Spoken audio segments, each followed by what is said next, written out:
पूर अंबरनाथमध्ये झालेल्या घाणेरड्या प्रकारामुळे सबंध महाराष्ट्राच्या लोकांचा काळीज दुखवलेला आहे, देशातल्या लोकांचा काळीज दुखवलेला आहे। आणि अशा घटना सरेआम अशा जिल्ह्यामध्ये होतात ज्याचं प्रशासन अतिशय दक्ष असलं पाहिजे, कारण तो मुख्यमंत्र्यांचा जिल्हा मानला जातो।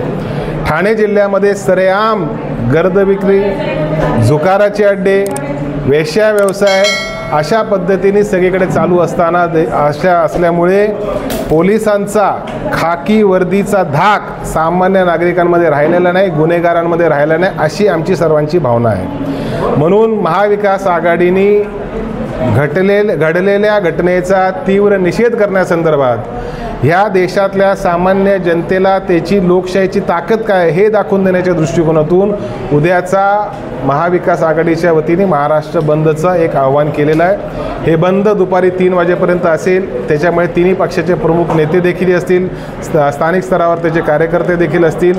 आणि आम्हाला अशी माहिती मिळते की आज संध्याकाळपासूनच कदाचित आमच्यावर पाळतही ठेवली जाईल, कदाचित आम्हाला नजरकैदेतही ठेवलं जाईल, कदाचित बोलवलं देखील जाईल, परंतु हरकत नाही।